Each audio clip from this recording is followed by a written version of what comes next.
Welcome. You're listening to the Malcontent News Russia-Ukraine War podcast, the show that cuts through the fog of war and updates you about the ongoing conflict in Ukraine. With your host, Linnea Hubbard.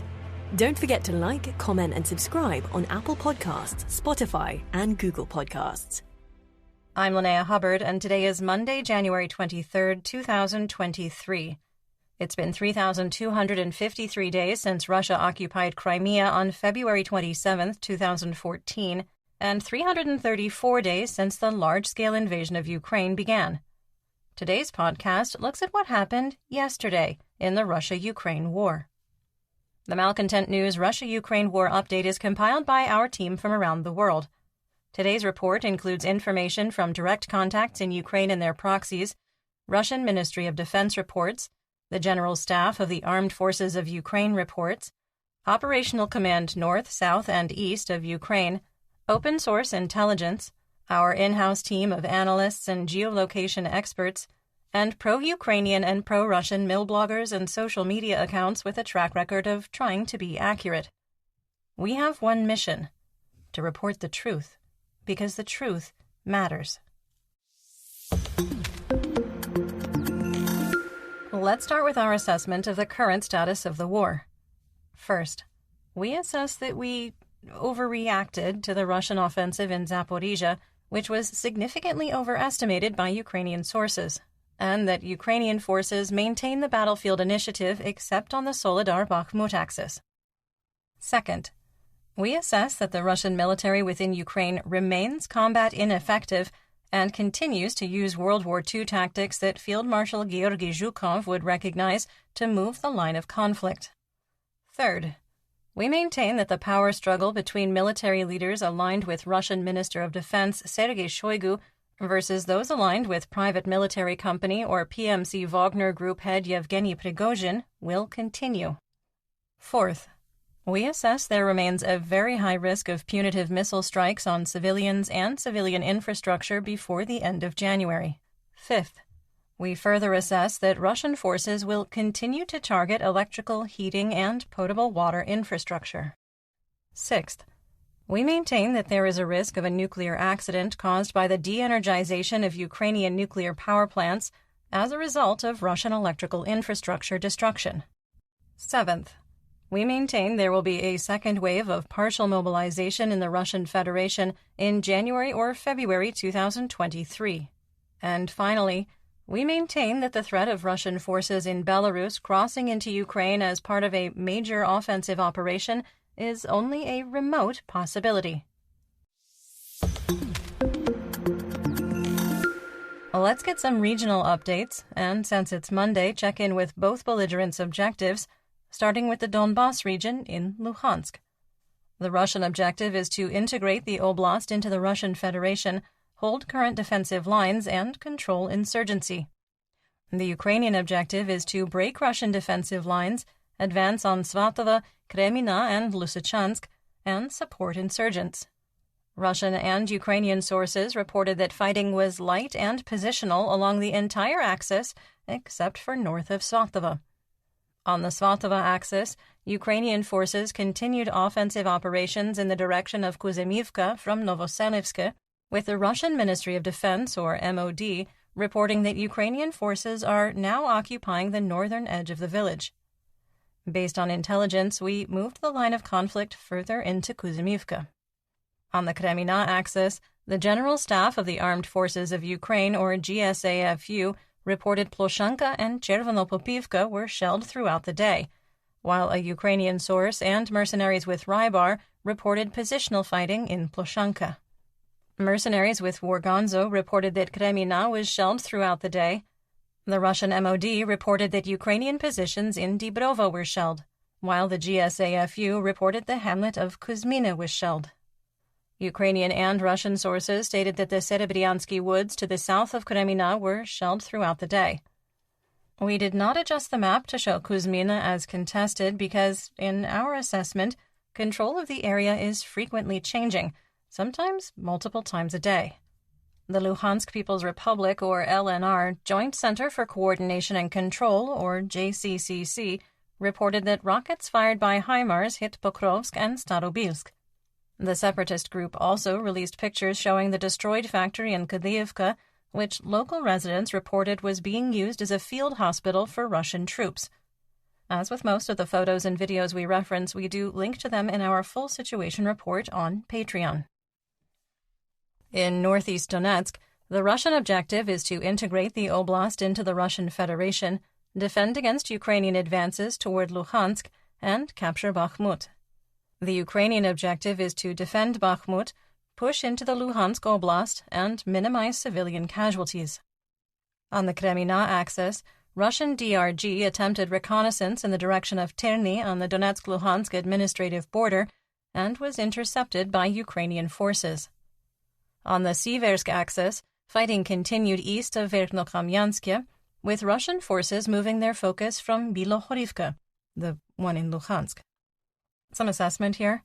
The terrain from the Luhansk administrative border to Verkhnokamiansk is less favorable than the approaches to Bilohorivka, the one in Luhansk. Russian commanders continue to send in weakened forces with inadequate armor, artillery, and close air support. If the existing forces could not hold Russian defensive lines north and southeast of Bilohorivka, the one in Luhansk, we don't see how the same force could successfully capture Verkhnokamiansk. Fighting continued in the eastern part of Spirna with no change in the situation. Russian and Ukrainian sources reported continued fighting in Bilohorivka, the one in Donetsk. A stunning video from Warganzo showed one of their mercenaries barely escaping with their life in Bilohorivka, with at least one bullet striking the earth just inches away as they ran for cover. Warganzo attributed the video to Bilohorivka in Donetsk, but we have doubts after reviewing the geography, and they could have meant the Bilohorivka in Luhansk. On the Soledar axis, Ukrainian forces remained under significant pressure to hold their current lines of defense, and there was little change in the situation. A Ukrainian and Russian source reported Krasnopolivka was captured, while the Russian MOD reported Ukrainian troops were shelled. A video shows Ukrainian forces suffered significant losses in the hamlet north of Sil. We did not, however, update the map due to the conflicting information. The self-declared leader of the Donetsk People's Republic, or DNR, Denis Pushilin, toured the eastern areas of Soledar with members of PMC Wagner. Pushilin announced that the DNR would not set up humanitarian aid centers because the situation was unstable, most civilians fled, and the penal units of PMC Wagner were already provided humanitarian aid. Pushilin's claims go against Russian propagandists' narrative that thousands of civilians were left behind in Soledar to be used as human shields by Ukrainian forces. Southwest of Soledar, Russian forces continued to press Ukrainian defenses in Krasnohora, where the situation remained fluid but stable.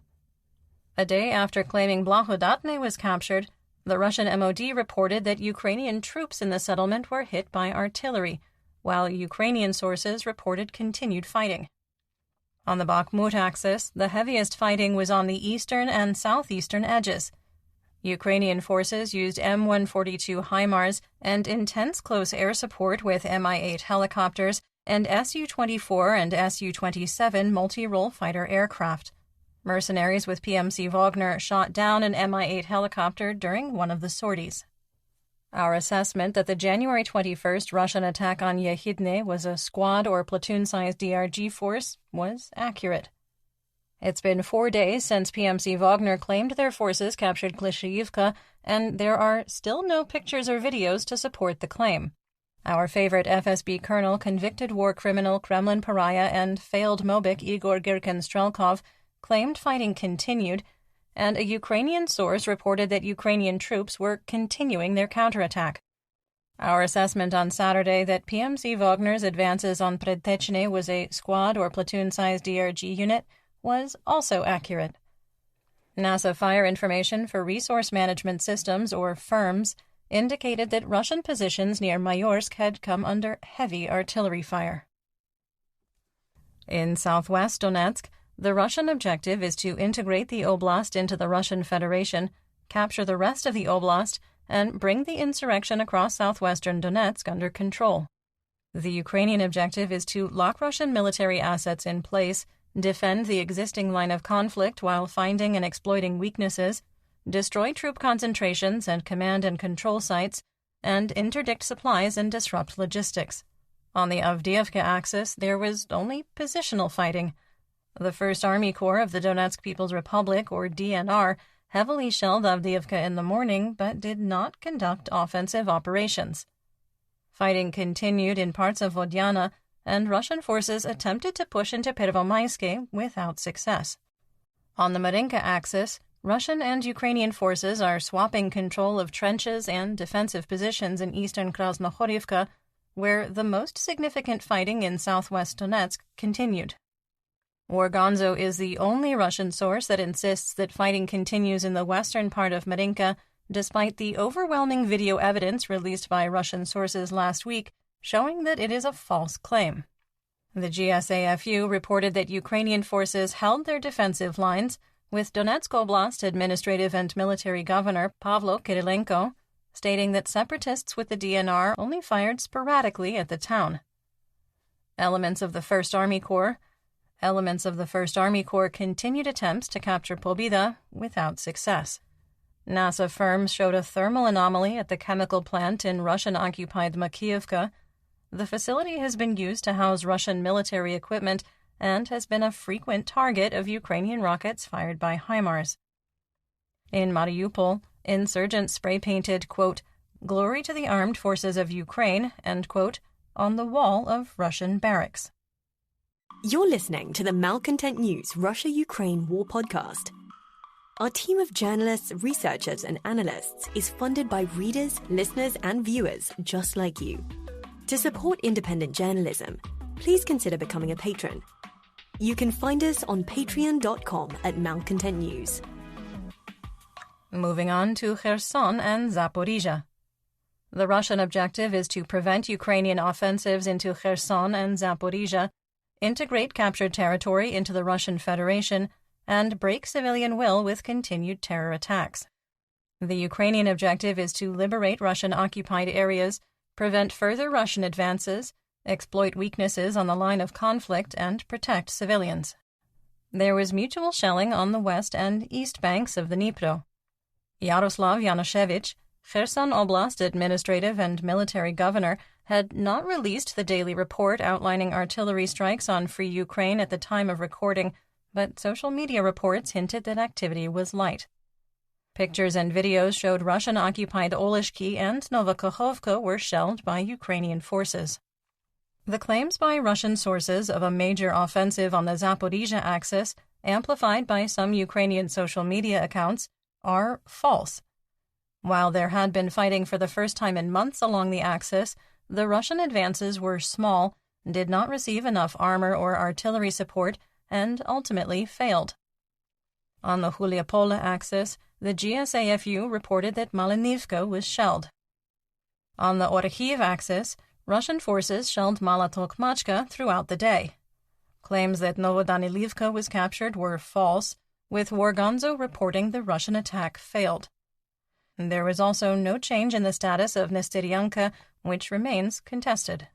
West of Orkhiv, Wargonzo reported that Sherbaki, Mali Sherbaki, and Stepova, the one west of Orkhiv, not the one on the Zaporizhia-Donetsk administrative border, remain under Ukrainian control, and that Russian attacks on Friday never reached the settlements. A geolocated video showed that Russian forces suffered significant losses in their failed attack on Mali Sherbaki. Russian sources claim there is ongoing fighting in Kamyanskya on the east bank of the Dnipro River. We're skeptical of these claims based on the batch of false claims over the last week, but we acknowledge that our favorite failed Mobik, Strelkov, is a very accurate source. There is still no change in the status of the Zaporizhia nuclear power plant. In the Black Sea, Crimea, Mykolaiv, and Odessa region, the composition of the Black Sea Fleet changed, with 11 ships on patrol, including 4 missile carriers capable of launching up to 32 caliber cruise missiles. In our assessment, the ongoing rotation is not a positive sign and could indicate that vessels used for the January 14th missile strikes on Ukrainian infrastructure are reloading. There were massive delays for the Kerch Strait ferry again, with traffic backed up to the Cimmerian Highway. Let's talk about developments theater-wide and outside Ukraine. Once again, it has been 0 whole days since the Russian Federation threatened nuclear war. State Duma Chairman Vyacheslav Volodyin warned that if the United States and NATO countries supply weapons that will be used to strike civilian cities and attempt to seize Russian territories, this will lead to retaliatory measures using more powerful weapons, saying, quote, "By their decisions, Washington and Brussels are leading the world to a terrible war, to completely different military operations than today, when strikes are carried out exclusively on military and critical infrastructure used by the Kyiv regime." End quote. Quick sidebar. I would like to know what dictionary Volodyin is using, because I don't generally think of apartment buildings, maternity hospitals, and playgrounds as military infrastructure. As a reminder, Ukraine has already struck Russian military facilities outside of Moscow using its internally developed technology and conducted multiple missile strikes on Russian air bases in the Rostov Oblast. Dmitry Medvedev claimed that by providing added military aid to Ukraine, Ukrainian forces would try to destroy Russia on NATO's behalf. He believes that a new coalition would form to defeat the West, saying, quote, "In the event of a protracted conflict at some point, a new military alliance will form from those countries that the Americans and their pack of castrated dogs got. This has always happened in the history of mankind during long wars. And then the states will finally throw old Europe and the remnants of the unfortunate Ukrainians away." End quote. Russia's coalition of the willing has shrunk over the last 11 months, and the number of countries that initially indicated they would recognize the annexation of Crimea, Donetsk, Luhansk, Zaporizhia, and Kherson has shrunk since October. Vasyl Lozinski, Deputy Minister of Hromada, Territory and Infrastructure Development, was arrested on January 21st after being accused of accepting a $400,000 bribe to influence the purchase of electrical generators. On January 22nd, the Cabinet of Ministers of Ukraine dismissed Lozinski, with Ukrainian President Volodymyr Zelensky saying, quote, "I want this to be our signal to everyone whose actions or behavior violate the principle of justice." End quote. In an interview on France's LCI TV, Germany's Foreign Minister Annalena Baerbock was asked what would happen if Poland or other nations arbitrarily sent Leopard 2 tanks to Ukraine. Baerbock said, quote, "For the moment, the question has not been asked, but if we were asked, we would not stand in the way." End quote. It's unclear if she was speaking on behalf of the German government or the Green Party, of which she is a member. United States Congressional Representative Michael McCall, from the Texas 10th District, a Republican, and head of the House Foreign Relations Committee, called for the Biden administration to send M1A1 Abrams tanks to Ukraine to help break the German deadlock and help increase combat power, saying, quote, "The two main things Zelensky is talking about, and everyone I've talked to, is they need tanks for the winter offensive that the Russians are going to launch, and they need long-range artillery." End quote. Russian mill bloggers are puzzled about why the West is obsessing over 19 Leopard 2 main battle tanks, or NBTs, when Ukraine will be supplied with billions in aid and hundreds of armored vehicles. Sasha Kotz wrote, quote, "With the U.S. package for $2.5 billion, plus several hundred pieces of armored vehicles and artillery following the results of Rammstein, it is somehow strange to arrange dances with tambourines exclusively around the Leopards." End quote. Speaking of wildcats, let's talk about Russian mobilization. Russian mill blogger Vladlen Tatarsky claimed that the Russian armed forces have run out of Tiger mine-resistant ambush protection vehicles, or MRAPs, and are having to rely on UAZ so-called Scooby-Doo vans, which are nicknamed loaves by the Russians. The UAZ loaf was introduced 57 years ago and is as reliable as a Soviet-era tractor, but it is a civilian vehicle that offers no armor protection and is getting stuck in Ukrainian mud due to the unseasonably warm weather conditions in some regions. Russian propagandist Alexander Sladkov believes Russia will conduct a second wave of partial mobilization, saying, quote, "I'm really sure that there will be a second partial mobilization, at least in order to consolidate the lessons of the first mobilization and to change the men of the first wave." End quote. Our favorite failed Mobik Strelkov wrote why he believes Russia will ultimately lose the war in Ukraine, writing, quote, "The majority of mobilized servicemen of the Russian Federation Armed Forces have no motivation to sacrifice themselves against the armed forces of Ukraine, since the goals of the war are not only not explained by the authorities, but are not even officially defined at all." End quote. He also took a swipe at the Russian Ministry of Defense and PMC Wagner. Quote, "Wagner hired units, which have their own internal ideology, characteristic of Landsknechts, combined with the most severe repressive discipline that goes beyond even the wartime legislation of the USSR era." End quote. Quick sidebar. The Landsknecht were German mercenaries from the 14 and 1500s, with PMC Wagner employing similar tactics of sending advance units with little hope of surviving, placing poorly trained units at the front of the ranks, and the most experienced fighters in the rear. Strelkov also made a thinly veiled accusation that PMC Wagner is a neo-Nazi organization, writing, quote, "The command can conduct a full-fledged offensive only in very narrow, limited areas, where you can conduct military operations without involving other forces except for the Death Head attack aircraft. If someone does not like this definition, please look at the emblems of Wagner." End quote. The Death Head attack aircraft is a reference to PMC Wagner having a private air force. By referencing Wagner's emblems in the manner he did, he directly connects the symbolism to Nazi Germany's Waffenschutztafel Totenkopf division. We are guessing that Strelkov wants to add execution by sledgehammer to his endgame list, which already includes life imprisonment after a trip to The Hague, defenestration, or special tea with Putin. All is going to plan. In War Crimes and Human Rights, Ivan Fedorov, the exiled mayor of Melitopol, has recommended that Ukrainians waiting to cross into free Ukraine at Vasilivka should return to Melitopol and register for a bus convoy that is going to Romania, leaving on January 31st. Russian occupiers closed the crossing on December 15th, quote, "for the holidays," and never reopened it.